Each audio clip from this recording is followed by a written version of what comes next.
All right, strap yourselves in for this deep dive. We're headed straight into the world of flying taxis. Sounds exciting. You bet. You Fun. sent us a whole mountain of articles about them. Everything from Honeywell and Amprius to McKinsey. Oh, yeah. Even the World Economic Forum chimed in.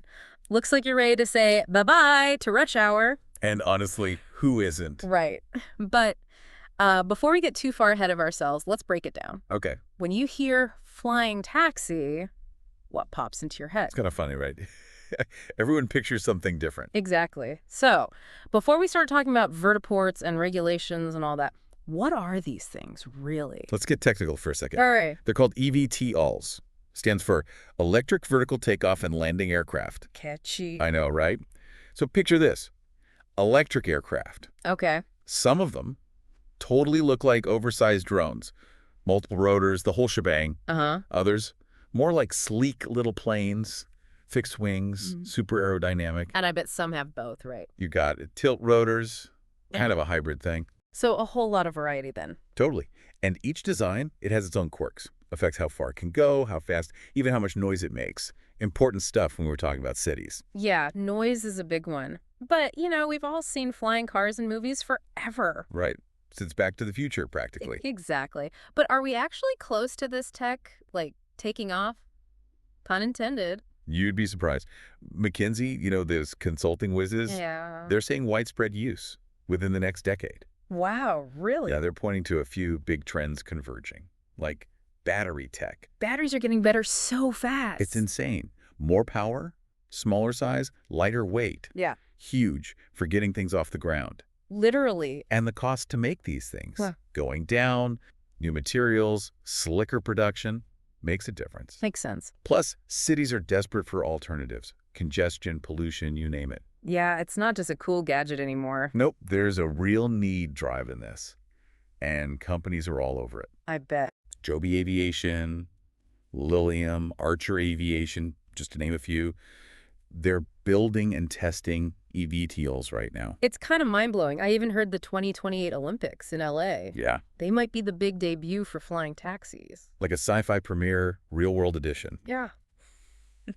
But let's get real for a second. Okay. Even if the tech is ready, can our cities actually handle this? Right. We can't just have, like, flying cars buzzing everywhere. Chaos. Yeah. You need a whole new infrastructure, starting with vertiports. Vertiports. Landing and takeoff zones, specifically for these things. Makes sense. Imagine them all over. Right. Rooftops, maybe next to train stations, bus depots. Some serious urban planning is going to be needed. And what about regulations? Ah, yes. The FAA, Federal Aviation Administration. They're the ones making sure this is all safe, right? Exactly. But there's a bit of a snag. A recent DOT report, they called out the FAA, said they're slow on the uptake. So not ready for flying taxis yet. Well, EVTOLs are a whole new ballgame for them, Yeah. trying to figure out the rules. So some red tape to cut through before these things are zipping around. Definitely. But the FAA did just put out an implementation plan, hoping to have regulations in place by 2028. That's A good. bit of a race against time, though. Now let's talk money. The million-dollar question, literally. Right. All this tech, the vertiports, it can't be cheap. You're telling me. Amprius, they specialize in battery tech, and even they're saying it's a pricey endeavor. Because these aren't your average AA batteries. Not even close. Yeah. Lightweight, powerful, and super safe. Think Fort Knox level security, but for batteries. Makes sense. These things are flying over people's heads, after all. Exactly. And the materials, they have to be crazy strong, but light. That adds up. Plus, all the testing, safety systems, you name it. So what's the bottom line for the average person? If I want to hail a flying taxi, what's that going to cost me? Don't think of it as your daily commute just yet. More like a fancy ride-sharing service, at least to start. Think black car, maybe even helicopter prices. Okay, so not exactly pocket change. Not initially. But as with most new tech, the price should drop as they make more and things get better. That's good to hear. But is this really all about getting to work faster? What about the bigger picture? The World Economic Forum article, they go deep on that. Flying taxis, they could be a game changer for all sorts of industries, not just personal transport. Like what? Think healthcare, getting patients to hospitals fast, especially emergencies, or delivering medical supplies to remote places. They even talk about faster organ transport. Could literally save lives. We're not just talking about getting you from A to B faster. It's about potentially revolutionizing entire industries. Now that's thinking big. But even with all these potential benefits, could be some bumps in the road, right? Oh, for sure. We've talked cost, regulations, but there's also noise. Yeah, good point. Even if the engines are quieter, electric and all, imagine these things taking off and landing all the time. New kind of city noise. Totally. And what about safety? People have to feel okay about hopping into a flying taxi, especially if it's, autonomous. No pilot. That's a big one. Public perception is everything.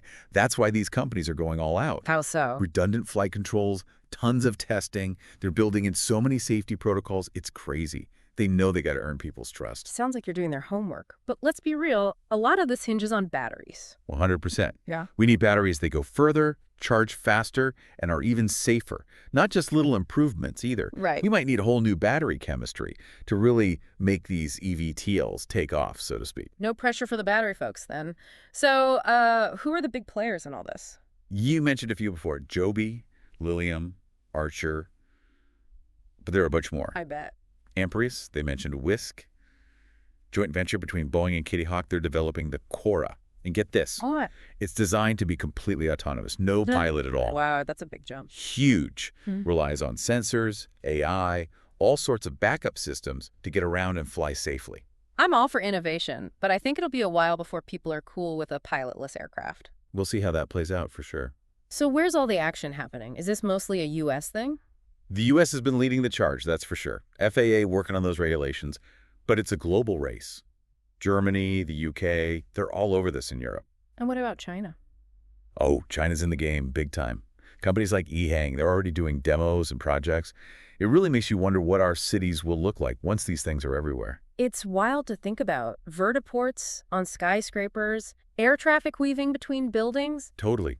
We might need a whole new way to plan cities, more three-dimensional thinking. We might even see, like, aerial suburbs popping up. Aerial suburbs. Communities designed around vertiports, easy access to air travel. Okay, now we're getting futuristic. But even if all this happens, there's got to be some downsides. Noise, safety, we talked about those. What else could go wrong? Well, one big concern is equity. Will flying taxis just be for rich people? Could end up making things even more unequal. That's a really good point. We've got to make sure this tech benefits everyone, not just a select few. Otherwise, we'll have a two-tier transportation system. Not good. Not good at all. And what about jobs? Ah, yeah. What happens to taxi drivers, truckers, even pilots if autonomous EVTLs take over? Those are tough questions we need to think about now, not later.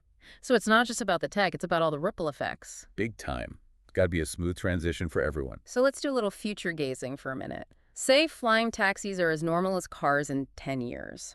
What's that world like? Ooh, I like that. Okay, imagine your commute. No more traffic jams. Just a quick hop from your door to the office. Sign me up. And tourism, totally different. You could zip over landmarks, get a bird's eye view of everything. The world gets smaller, in a way. Yeah, more accessible. Yeah. And who knows, maybe people stop owning cars altogether, especially in cities. Especially if parking is a nightmare anyway. Exactly. Why deal with it? And think about it. This shift, it could go beyond cars. Deliveries. No more trucks clogging the streets. Just drones. So we're talking about a whole new way to think about owning stuff, getting around. Exactly. And it goes even further. The stuff they're making for flying taxis. Yeah. It could be the foundation for personal air travel on other planets. Wait, hold on. Are we talking flying taxis on Mars now? Hey, crazier things have happened, right? Think about it. A few decades ago, having a computer in your pocket was sci-fi. And now, we're using phones more powerful than the things that got us to the moon. It's true. Technology changes so fast. And that's the cool part. All these possibilities, most of which we can't even imagine yet. It really is amazing. Like, we're on the cusp of something huge. Exciting, but kind of scary too, right? It's like stepping through a door, and we can only see a sliver of what's on the other side. I get that. There can be challenges for sure, bumps in the road, Yeah. but also huge opportunities to do things better, to come up with new ideas. And we're a part of that, shaping this future. That's the whole point, isn't it? It's not something that just happens to us. We create it. By choices we make, what we do, how open we are to new things. So with all this flying taxi stuff, we got to keep our minds open, be curious, but think critically too, and, stay optimistic. Couldn't have said it better myself. Hmm. Actually, before we wrap up all this flying taxi talk, one last thing to think about. Okay. Let's say 10 years from now, flying taxis are everywhere. like cars today. What does that do to the whole idea of owning things? Interesting. Are you saying people might not own cars anymore if they can just grab a flying taxi? It's a real possibility. Think about it. If you can hail one whenever you need, why bother with a car? The expense, the hassle, parking, traffic, all that. Yeah, no more parking wars. I like And it. it's not just cars. We talked about drones for deliveries.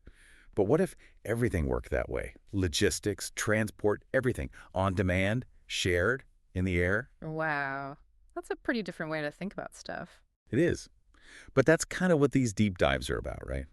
We start with a bunch of articles, we pull out the big ideas, and a lot of times, we end up with even more questions. But like you said, those questions are what lead to new stuff. It's all about asking, what if? Exactly. So as you keep learning about all this, the flying taxis, the cities of the future, keep asking those questions. Don't just accept things. Think for yourself. Because who knows what's possible, right? That's the spirit. It's been a blast exploring all this with you. Thanks for taking us on this flying taxi adventure. Anytime. And hey, if there's anything else you want us to deep dive into, you know where to find us. Until next time, keep learning, keep exploring. And keep looking up.